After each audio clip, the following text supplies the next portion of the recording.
जय हिंद साहब। स्वागत करते हैं आप सबका आज की कक्षा में। आप सब अपने घरों पर सुरक्षित, प्रसन्नचित, आनंदित, अध्ययनरत होंगे, ऐसी हम मंगल कामना करते हैं। सर्वे भवन्तु सुखिनः, सर्वे सन्तु निरामया, सर्वे भद्राणि पश्यन्तु माँ कश्चित् दुःख भाग भवेत्।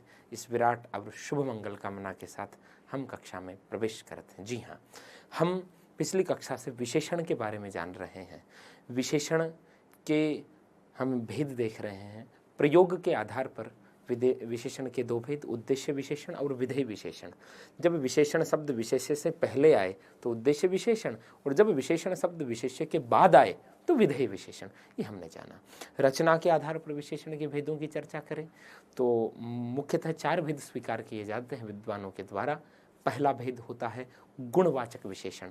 संज्ञा और सर्वनाम की गुण आदि संबंधी जो विशेषताएं बताएं, गुणवाचक होगा। रंग संबंधी विशेषताएं, अवस्था संबंधी विशेषताएं, ठीक है, गुण दोष, सब चीज़ें इसमें आ गई। इसकी 3 अवस्थाएं देखी। विशेषण सीधे तौर पे किसी की विशेषता बताएं तो मूलावस्था, एक के साथ तुलना करें तो उत्तरावस्था, अनेक के साथ तुलना करें तो उत्तमावस्था। फिर हमने जाना श्रेष्ठ शब्द विशेषण की उत्तमावस्था में ही आता है। अब विशेषण के बाकी के भेदों की हम चर्चा को गति देते हैं। ध्यान से देखिएगा, देखिएगा।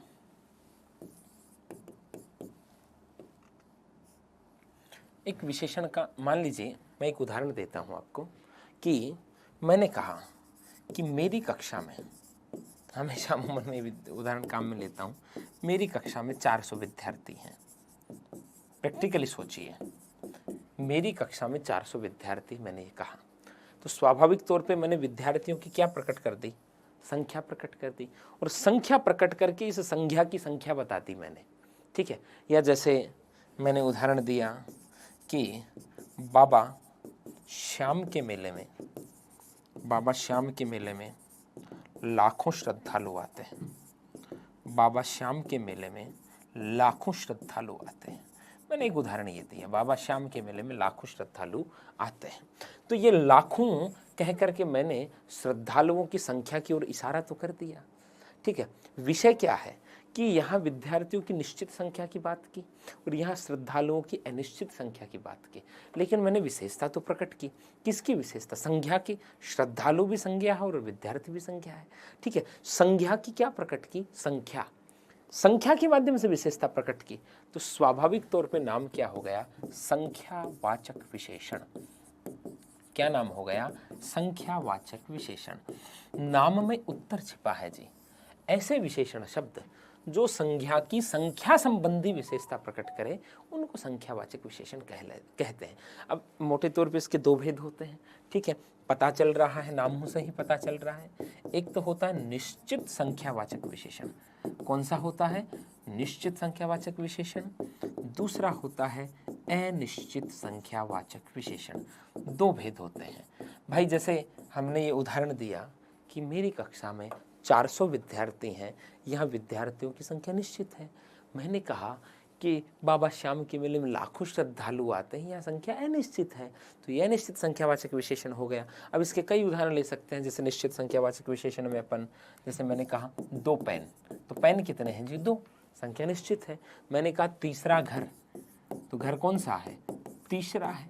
मैंने कहा 4 बच्चे, तो बच्चे 4, ठीक है। जहाँ जहाँ संख्या निश्चित हो वहाँ संख्यावाचक विशेषण होगा। हालांकि इसको पूर्णांक बोधक और अपूर्णांक बोधक, फिर गणनावाचक, क्रमवाचक, आवृत्तिवाचक, समुदायवाचक, कई भागों उपभागों में आवश्यकता नहीं। देखिएगा, संख्यावाचक विशेषण वे विशेषण शब्द जो संज्ञा की संख्या संबंधी विशेषता बताए उनको संख्यावाचक विशेषण कहेंगे। अब 1 2 3 4 5 पहला दूसरा तीसरा गणना और क्रम हमें पता है। 1 गुना 2 गुना 3 गुना आवृत्ति है, 4 5 8 10 ये समुदाय का बोध कराने वाले हैं, ठीक है। अनिश्चित, जहां संख्या अनिश्चित हो वहां क्या हो जाएगा? अनिश्चित संख्यावाचक विशेषण। लेकिन यही एक चीज और समझिएगा आप, यही एक चीज और समझिएगा आप। क्या? इधर देखिएगा। जैसे मैंने कहा हमारे खेत में, मैंने कहा हमारे खेत में 40 क्विंटल गेहूं हुए। क्या कहा? हमारे खेत में 40 क्विंटल गेहूं हुए। तो मैंने यहाँ गेहूं की क्या प्रकट कर दी है? मात्रा। क्या प्रकट कर दी है? गेहूं की मात्रा, ठीक है। मात्रा प्रकट की है, तो ऐसे विशेषण शब्द जो संज्ञा की मात्रा संबंधी विशेषता प्रकट करे। भाई यहाँ मात्रा प्रकट की जा रही है। मान लीजिए मैं ये कहूँ कि वर्षा में या बारिश में सैकड़ों टन अनाज खराब हो गया। बारिश में या वर्षा में सैकड़ों टन अनाज खराब हो गया। मान लीजिए मैंने ये कह दिया सैकड़ों टन अनाज खराब हो गया, ठीक है। तो सैकड़ों टन शब्द अनाज की क्या प्रकट कर रहा है? मात्रा। अंतर क्या है? यहाँ मात्रा निश्चित है और यहाँ मात्रा क्या है? अनिश्चित है।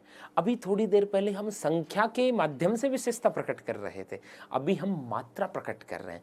थोड़ी देर पहले हम संज्ञा की संख्या बता रहे थे, अभी हम संज्ञा की मात्रा बता रहे हैं।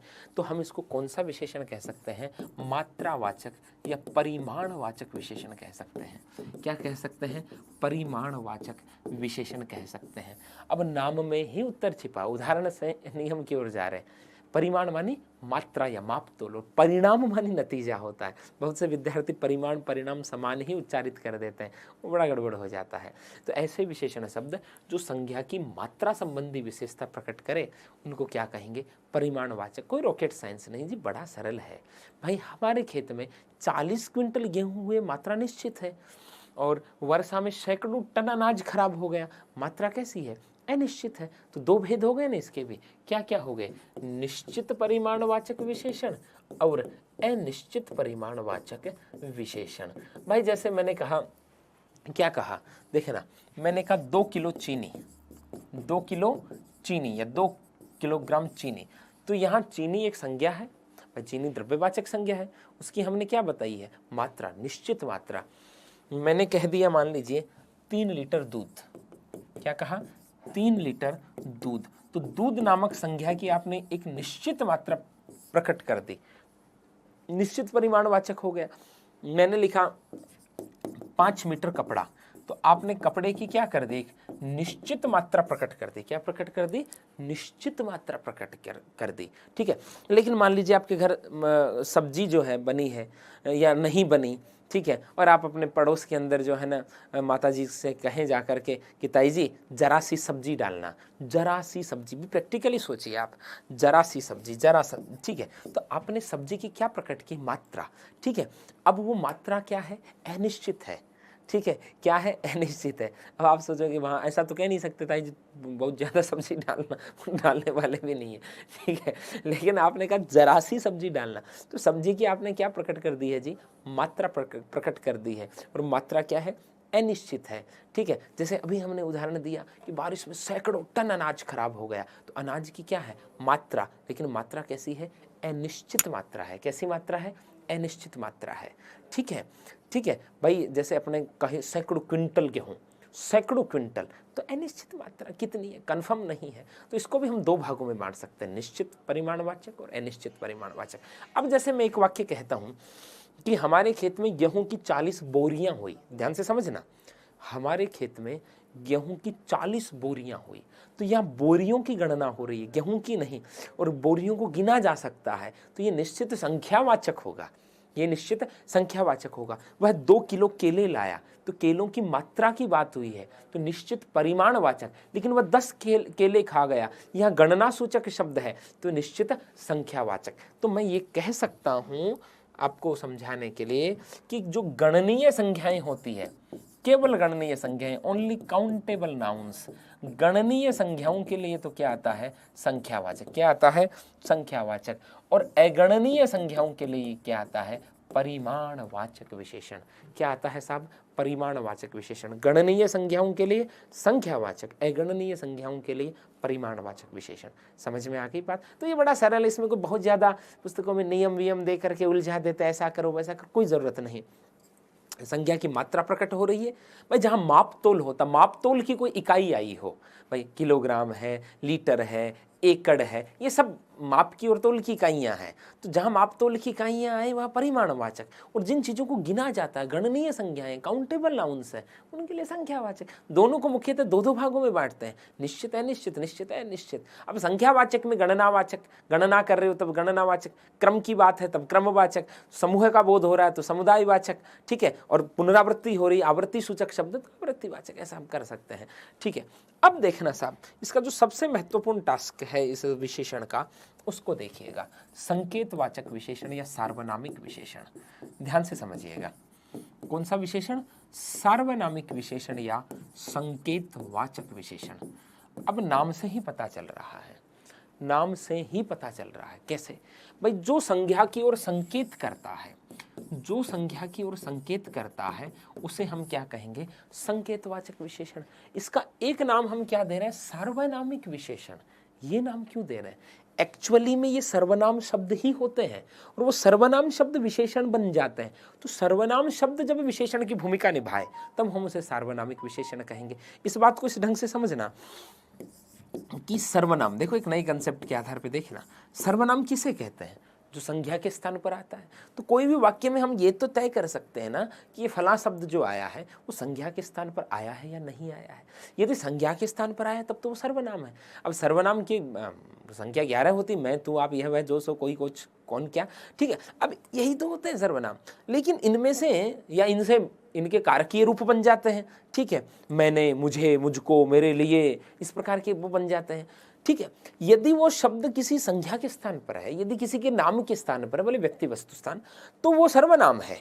और यदि वो इसके स्थान पर नहीं है, सर्वनाम तो है लेकिन वो विशेषता प्रकट कर रहा है किसी की, तो वो क्या बन गया है? विशेषण बन गया है। तो सर्वनाम से कोई विशेषण बने तो हम उसको सार्वनामिक विशेषण कहते हैं, ठीक है। आप देखना, मैं कुछ उदाहरणों के माध्यम से आपको समझाता हूं, वरना आप उलझ जाओगे।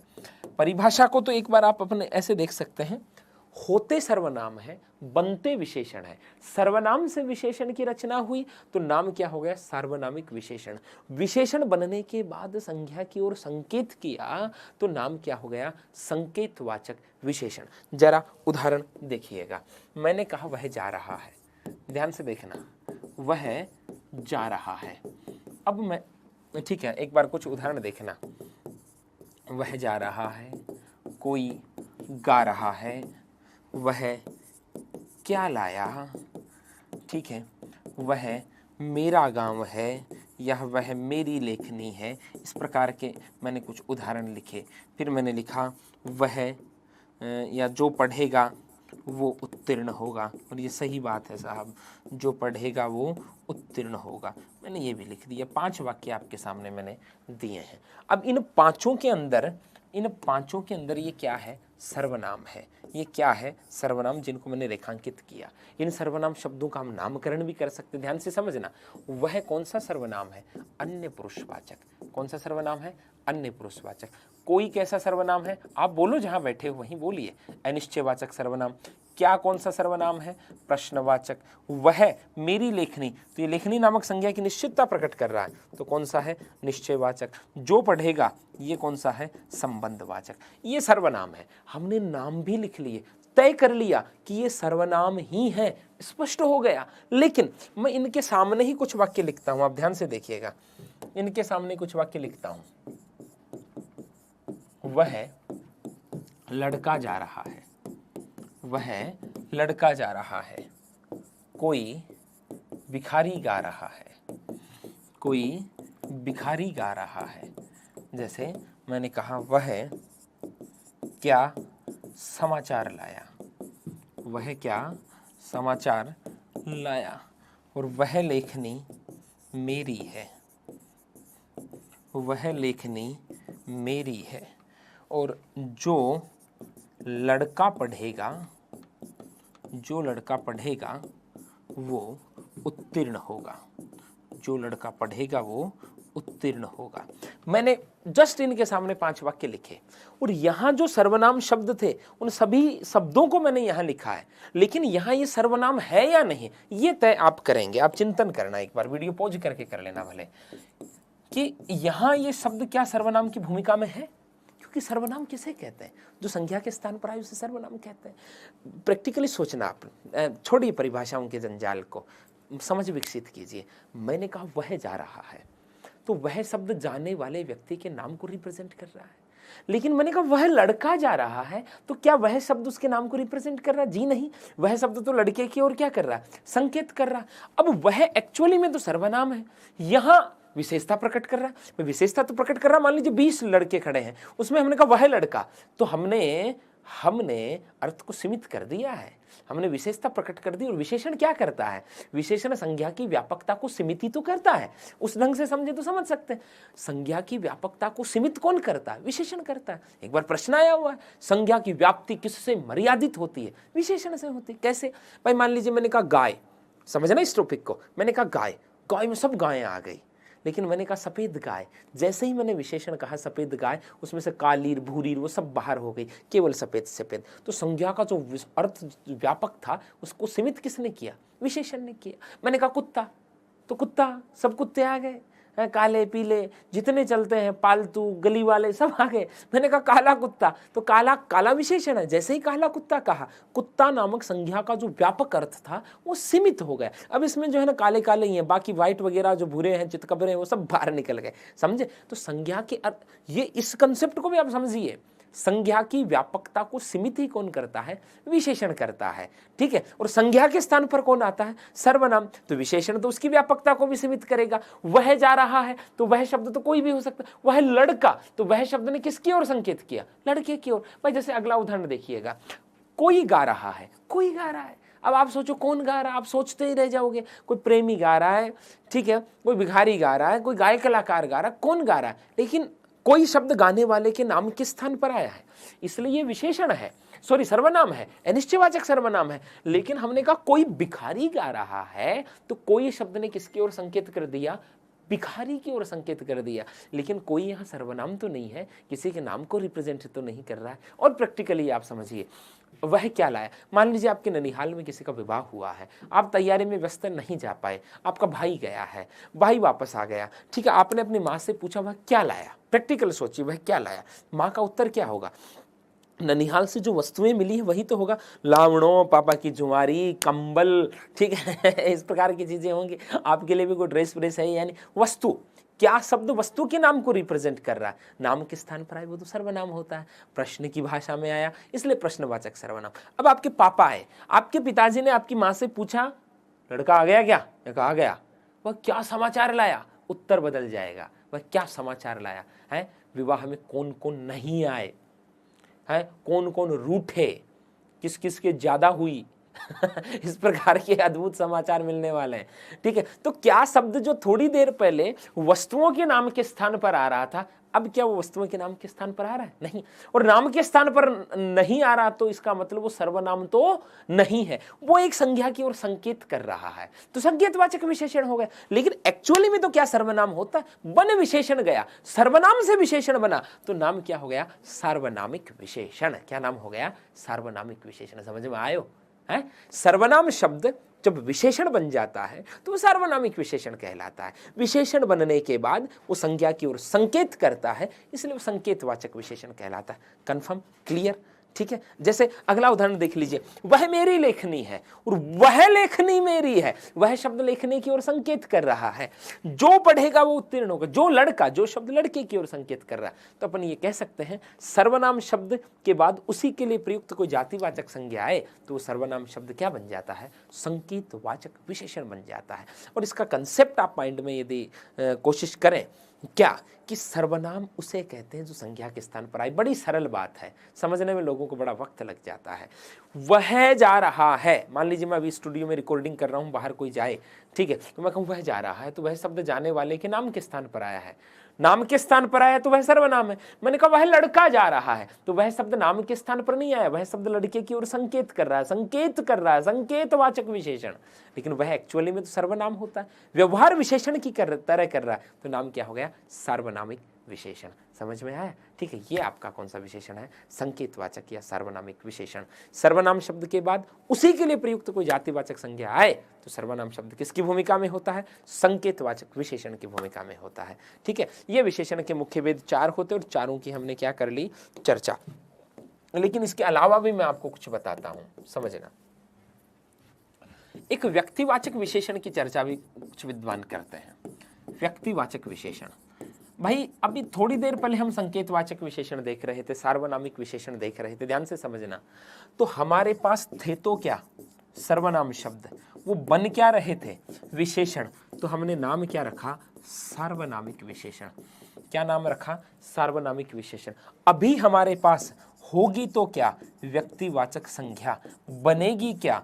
विशेषण। तो नाम क्या रखेंगे? व्यक्तिवाचक विशेषण। क्या नाम रखेंगे? व्यक्तिवाचक विशेषण नाम रखेंगे। समझ में आ गई बात आपको? ठीक है, होगी व्यक्तिवाचक संज्ञा, बनेगी विशेषण, तो नाम क्या हो जाएगा? व्यक्तिवाचक विशेषण। कैसे? भाई जैसे मैंने कहा बीकानेर, मैंने कहा बीकानेर। बीकानेर कौन सी संज्ञा है जी? व्यक्तिवाचक संज्ञा है। लेकिन मैं इसको यूं लिखूं, बीकानेरी रसगुल्ले। क्या लिखूं? बीकानेरी रसगुल्ले। तो बीकानेरी शब्द किसकी विशेषता बता रहा है? रसगुल्लों की विशेषता बता रहा है। विशेषता प्रकट करने वाला, भाई कोई क्वालिटी तो होती है उनकी, स्पंज होता है, गाय के दूध से बनते हैं, स्पंजी होते हैं, बीकानेरी रसगुल्ले। तो बीकानेरी शब्द रसगुल्लों के गुण को प्रकट कर रहा है, विशेषता प्रकट कर रहा है, और जो विशेषता प्रकट करे वो क्या होता है? विशेषण। अब बीकानेर है तो व्यक्तिवाचक संज्ञा, व्यक्तिवाचक संज्ञा विशेषण की भूमिका निभा रही है, तो हम क्या कहते हैं? यह व्यक्तिवाचक संज्ञा से विशेषण बना है, व्यक्तिवाचक संज्ञा से विशेषण की रचना हुई। देखना नाम, देखना, गुणों से विशेषण की रचना हुई गुणवाचक, संख्यावाची शब्दों से विशेषण की रचना हुई संख्यावाचक, परिमाणवाची शब्दों से विशेषण की रचना हुई परिमाणवाचक, सर्वनाम शब्दों से विशेषण की रचना हुई सार्वनामिक, व्यक्तिवाचक संज्ञा से विशेषण की रचना हुई व्यक्तिवाचक विशेषण। अरे भाई बीकानेर रसगुल्ले, भुजिया भी लिखो भैया, ऐसे ज्यादा मीठा हो जाएगा फिर। ठीक है भाई, जैसे मैंने लिखा जोधपुर। क्या लिखा? जोधपुर। जोधपुर एक व्यक्तिवाचक संज्ञा है, लेकिन मैंने लिख दिया जोधपुरी जूती। क्या लिख दिया? जोधपुरी जूती। जोधपुरी साफा, जोधपुरी कोट। तो एक पैटर्न का सूचक हो गया जोधपुरी शब्द, विशेषता तो प्रकट कर रहा है। भाई जैसे हमने लिखा, मान लीजिए कश्मीरी शेव, कश्मीरी कंबल, ठीक है, और जैसे हमने लिख दिया क्या? बनारसी साड़ी। बच्चियां तुरंत ही समझ जाएगी, बनारसी शब्द साड़ी की किसी विशेष पैटर्न का सूचक, विशेषता प्रकट कर रहा। व्यक्तिवाचक संज्ञा से विशेषण बना है, इसलिए व्यक्तिवाचक विशेषण। लेकिन विशेषण के मुख्य भेद तो 4 ही होते हैं। मैं प्रश्न आपसे करता हूं, ये 5वां कहां से आया? ये 5वां निश्चित तौर पर उन 4 में से किसमें शामिल, किसी न किसी में शामिल होगा। किसमें शामिल होगा? ये गुणवाचक में शामिल होगा। भाई ये गुणी तो प्रकट कर रहा है, अलग इसको इसलिए ले लिया क्योंकि इसमें विशेषण शब्दों की रचना व्यक्तिवाचक संज्ञा से होती। तो दोनों विकल्प में हो तब तो हमें क्या करना चाहिए? ये व्यक्तिवाचक विशेषण, और व्यक्तिवाचक विशेषण में विकल्प में ना हो तो हम इसको किस में शामिल कर देंगे? गुणवाचक में। तो इसको गुणवाचक में ले जाते ही विशेषण वापस कितने बच गए? 4। कितने बच गए? 4। बड़ा सरल सा विशेषण। एक विशेषण की मैं चर्चा यहां और करता हूं, ध्यान से समझना। विभागवाचक विशेषण। कौन सा विशेषण? विभागवाचक विशेषण या भिन्नतावाचक विशेषण। विभाग मानी होता है टुकड़ा, है टुकड़ा ही होता है, डिपार्टमेंट होता है। विभागवाचक विशेषण या भिन्नतावाचक विशेषण ऐसे विशेषण शब्द जो संज्ञा को विभागों में बटे होने का क्या करवाए? ज्ञान करवाए। संज्ञा के विभागों में बटे होने का ज्ञान करवाए, उनको क्या कहते हैं? विभागवाचक विशेषण।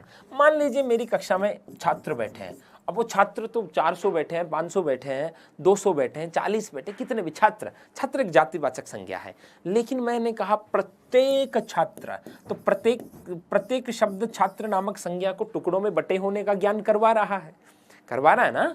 प्रत्येक शब्द छात्र नामक संज्ञा को टुकड़ों में बटे होने का ज्ञान करवा रहा है, इसलिए हम इसे संज्ञा के विभागों में बटे होने का ज्ञान करवा रहा है, इसलिए इसको कौन सा विशेषण कह सकते हैं? विभागवाचक विशेषण कह सकते हैं। कौन सा विशेषण कह सकते हैं? विभागवाचक विशेषण। अब मैंने लिखा घर। घर एक जातिवाचक संज्ञा है जी।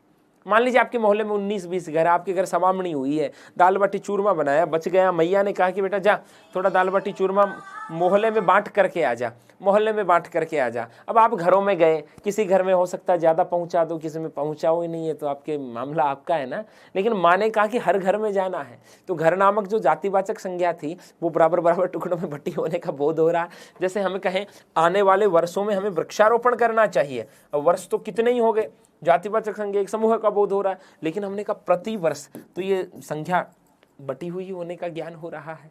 तो प्रति प्रत्येक ऐसे इसमें शब्द चलते हैं, तो ऐसे शब्द जो संज्ञा के विभागों में टुकड़ों में बटे होने का ज्ञान करवाए उनको विभागवाचक कहते हैं। प्रश्न में आप इसे करना हो कि विशेषण के मुख्य भेद तो 4 होते हैं। व्यक्तिवाचक विशेषण आया उसको हमने गुणवाचक में डाल दिया। अब जो विभागवाचक आया है उसको किस में डालें बताइए? गुणवाचक, संख्यावाचक, परिमाणवाचक और आपका संकेतवाचक, बताइए किस में आएगा?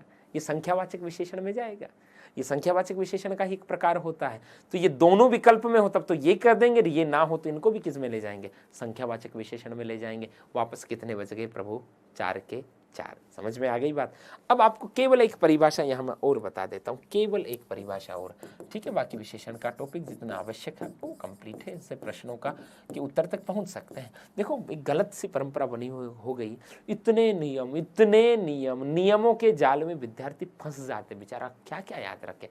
कंसेप्ट क्लियर होने चाहिए, समझ विकसित हो जानी चाहिए, फिर काम ठीक है। अब देखो एक शब्द है प्रविशेषण। प्रमानी क्या होता है जी? आगे। किसके आगे? विशेषण के आगे। विशेषण क्या काम करता है? विशेषता बताने का काम करता है।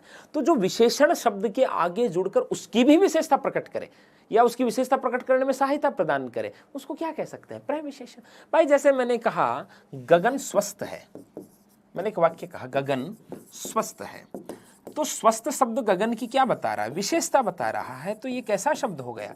विशेषण शब्द हो गया। लेकिन मैंने कहा गगन बिल्कुल स्वस्थ है, तो बिल्कुल शब्द इस विशेषण के आगे आया है और इसकी भी विशेषता प्रकट कर रहा है, तो हम इसे क्या कह सकते हैं?